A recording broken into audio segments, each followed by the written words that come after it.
nemi wani abu yau suka rasa, gobe suka rasa, jibi ma suka rasa, to sai su kasa control ɗin kansu. Dandanan abu kaɗan sai ya fusata su dangane da miji. Dandanan sai faɗa, dandanan sai baƙar magana. Sai to me kake yi mana?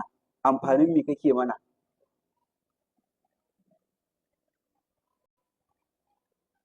Akwai wadda ta ce tana mashi tijara ne fa. Sai ya ce to wato shi ma ya zuciya. Sai ya ce to zan sake ki. Sai ta ce dama amfanin me kake mana? Ba gara ma ba auren ba. To kun ga duk irin wannan rashin a saisaita kan shi ke ba a so. Don haka dai a yi haƙuri da yanayin. To akwai kuma waɗanda su da gangan suna da shi, suna da lafiyarsu, suna da hanyar samun, kuma alhamdulillahi sai dai kuma mugunta da ganin ƙyashi da cin zalin sai su kasa sauke nauyin na ciyarwar ko tufatarwar ko muhalli ko lafiya da sauransu. To kun ga irin waɗannan ko lahira aka je Allah sai ya tambaye su. To in Allah ya gama ki da miji irin wannan, to abu na farko da za a faɗa maki ki yi haƙuri. Na biyu kuma ku bi hanyoyin da za ku magance matsalar. Ina fata an gane. A bi hanyoyi da suka dace da shari'a ya zai gyara matsalarsa. Ba rabuwa ba karon farko. Sai in an bi abu ya ci tira kuma ba za ki iya ɗaukar nauyin kanki ba. Musamman in ga 'ya'ya. Ka san wani lokaci wallahi akwai waɗanda gaba ɗaya ɗin sun faɗi warwas, mazan nake yi.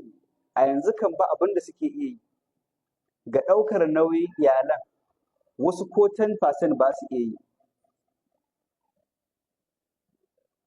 To sai a zo da neman fatawa irin wannan. Sai matar ta ce shin in ta kashe auren ta yi laifi? Ba a ba ta abinci, ba a ba ta kaza. To shi yasa na ce muku sai malamai da aka zo masu irin wannan neman fatawar ba sa ansa cewa ta ta kashe aurenta.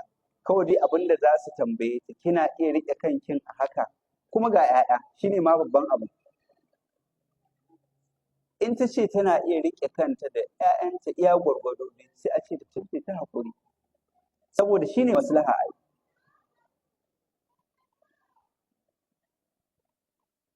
Ƙarshe in an rabun ita za ta fita daga ƙila matsala za ta gani ko, amma kuma 'ya'yan nan sun ƙara shiga wata matsalar kuma. Musamman in ya zama ba kasawa ba ce ta da gangan.